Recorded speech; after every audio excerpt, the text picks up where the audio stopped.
दोस्तों, कहानी शुरू होती है दूसरे विश्व युद्ध के बाद से, जहां उस दौरान लड़ाई और तनाव से बचने के लिए मिलान के कुछ अमीर लोगों ने शहर छोड़कर झील के किनारे एक शांत गांव में आकर बसने का फैसला किया। उन्हीं अमीर परिवारों में से हम एक ऐसे ही अजीबोगरीब परिवार को देखते हैं जिसकी मुखिया थी चमनचौदी। चमनचौदी का परिवार बहुत ज्यादा रिच था और झील के किनारे इनका एक बड़ा सा महल था। चमनचौदी का एक चूतिया सा हस्बैंड भी था जिसका नाम था बुरचट्टा। बुरचट्टा एक अय्याश और बहुत ही आवारा किस्म का आदमी था जिसके पास आवारागर्दी करने के अलावा दूसरा और कोई काम नहीं था। अब क्योंकि चमनचौदी उसके बारे में सब कुछ जानती थी, इसलिए वो उसके ऊपर हमेशा कड़ी नजर रखती थी। हम देखते हैं कि चमनचौदी के साथ उसके छोटे भाई की बीबी चिकनी हुद भी रहती थी, जिसका पति 10 साल पहले जंग पर गया था और कभी वापस ही नहीं आया। चमनचौदी के इस शानदार महल में एक बेडरूम था जो कि उसके परदादा बिशप का था, जो कि एक मीठा था। वो अपने बॉयफ्रेंड से मिलने अपने पूर्वजों के इस गांव में आया करता था, लेकिन यहाँ पर झील में डूबने के कारण उनकी मौत हो गई थी। लेकिन गांव वालों के मुताबिक उनके मीठे होने का राज गांव वालों को पता चल गया था,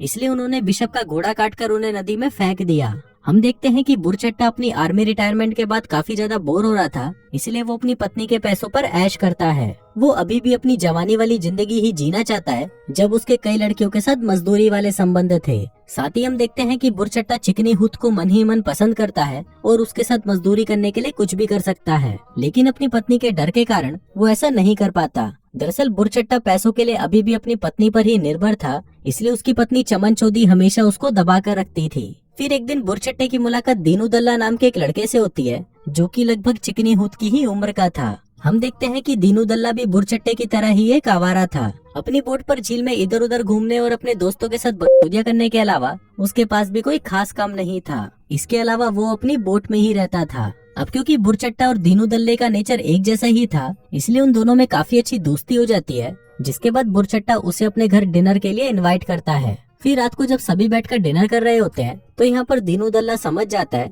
कि बुरचट्टे की इस घर में कोई औकात नहीं है और यहाँ पर सिर्फ चमनचौदी की ही चलती है। इसके बाद सभी चिकनी हुद के पति के बारे में बातें करने लगते हैं, जो कि 10 सालों से जंग से नहीं लौटा है। वो बताते हैं कि चिकनी हुद से उसकी शादी 10 साल पहले हुई थी, जब वो 16 साल की थी। शादी के अगले दिन ही उसके पति को जंग पर जाना पड़ गया, जिस वजह से अभी तक उसका कुआं सूखा ही पड़ा है। इसलिए चमनचौदी चिकनी हुद पर कड़ी नजर रखती है और उसे एक पंछी की तरह पिंजरे में कैद करके रखती है।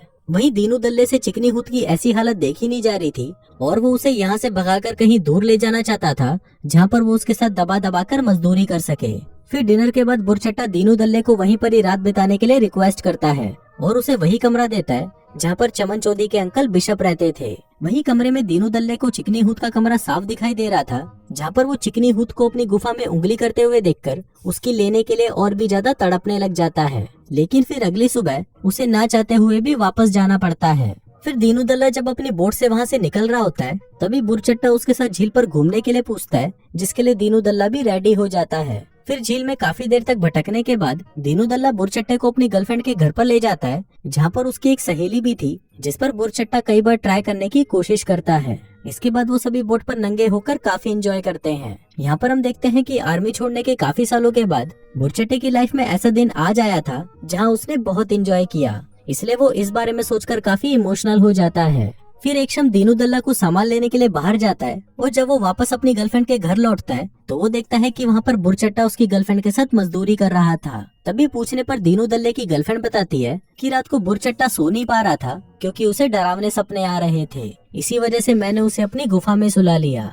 अब बुरचट्टे की इस हरकत से दीनू दल्ला साफ समझ जाता है कि बुरचट्टा एक बहुत ही बड़ा मादक किस्म का आदमी है और अपने घोड़े की प्यास बुझाने के लिए वो किसी की भी गांड मार सकता है, चाहे वो उसका दोस्त ही क्यों ना हो। लेकिन इस बात का दीनू दल्ले पर कुछ खास असर नहीं पड़ता, क्योंकि वो भी अपनी गर्लफ्रेंड के लिए ज्यादा सीरियस नहीं था।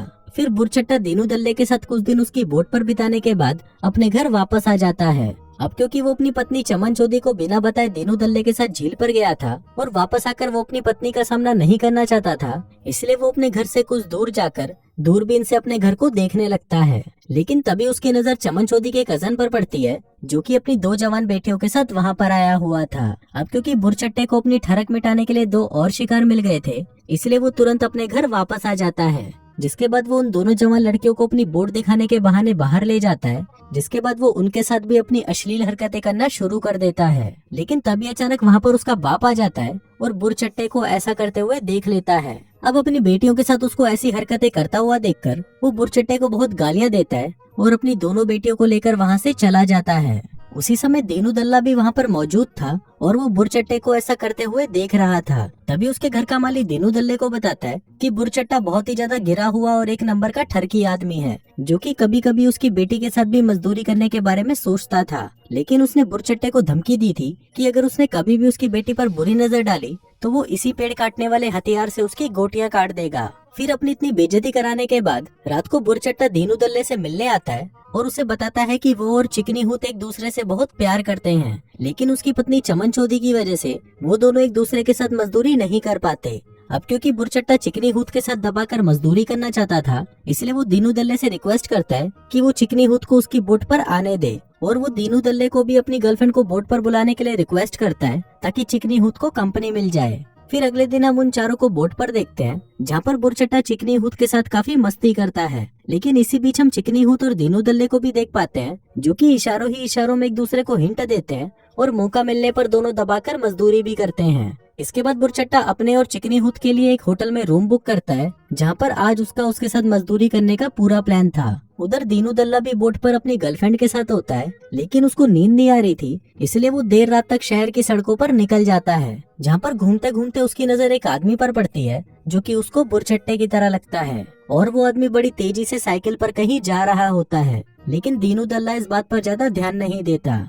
फिर अगले दिन एक रेस्टोरेंट में जब सभी खाना खा रहे होते हैं, तभी एक पुलिस ऑफिसर आकर बुरचट्टे को एक बुरी खबर देता है कि उसकी पत्नी चमन चौधरी की झील में डूबने से मौत हो गई। लेकिन उन दोनों को देखकर ऐसा लग रहा था कि चमन चौधरी के मरने से उनको कुछ ज्यादा फर्क नहीं पड़ा। इसके बाद पुलिस भी चमन चौधरी की मौत की इन्वेस्टिगेशन में लग जाती है, जिस दौरान उनके हाथ एक लेटर लगता है जो कि बुरचट्टे ने खुद अपनी पत्नी के लिए लिखा था, जिसमें बुरचट्टे ने चिकनी हूत से अपने प्यार का जिक्र किया था, और शायद इसी बात से परेशान होकर चमन चौधरी ने आत्महत्या कर ली थी। जिसके बाद पुलिस इस केस को आत्महत्या समझकर इसको क्लोज कर देती है। फिर इसके कुछ दिनों बाद बुरचट्टा चिकनी हूत से शादी कर लेता है और वो दोनों अपनी शादीशुदा जिंदगी में बिजी हो जाते हैं। वहीं दीनू दल्ला भी अपनी जिंदगी में आगे बढ़ चुका था, लेकिन अब उसकी गर्लफ्रेंड से ब्रेकअप हो चुका था। फिर एक दिन दीनू दल्ला बुरचट्टे और चिकनी हूत से मिलने उनके घर जाता है, जहाँ पर उसे पता चलता है कि बुरचट्टे और चिकनी हूत के बीच रिलेशन कुछ खास अच्छा नहीं चल रहा। वहीं बीच में कुछ देर के लिए जब बुरचट्टा बाहर जाता है, तब चिकनी हूत दीनू दल्ले से कहती है कि उसके मुताबिक चमन चौधरी ने आत्महत्या नहीं की थी, बल्कि बुरचट्टे ने ही उसे मारा है। इस पर दीनू दल्ला कहता है कि उसे भी ऐसा ही लगता है, क्योंकि उस रात उसने एक आदमी को देखा था जो कि बिल्कुल बुरचट्टे की तरह दिख रहा था। हो सकता है कि शायद उस रात बुरचट्टा साइकिल से अपने घर वापस आया हो और उसने ही चमन चौधरी को झील में डुबाकर मार डाला हो। फिर एक दिन अचानक बुरचट्टे के घर पर एक आदमी आता है, जो कि कोई और नहीं बल्कि चिकनी हूत का फौजी पति चवन्नी छाप था, जो कि पिछले 10 सालों से लापता था। अब उसे वहाँ पर देखकर सभी शॉक्ड हो जाते हैं, लेकिन हमें पता चलता है कि वो यहाँ पर चिकनी हूत के लिए नहीं आया है, बल्कि वो इसलिए यहाँ पर आया है क्योंकि उसे अपनी बहन की आत्महत्या की खबर मिली थी। आगे वो बताता है कि वो अपनी बहन से चिट्ठी के जरिए बात करता था, और उसकी बहन को भी पता था कि उसका भाई जिंदा है, और उसने ये बात सबसे छुपा कर रखी थी। दरअसल युद्ध के दौरान दुश्मनों ने उसको कैदी बना लिया था, जिसके बाद वो उसे इतना ज्यादा टॉर्चर करते थे कि उन्होंने उसका छोटा नुन्नू भी काट दिया था।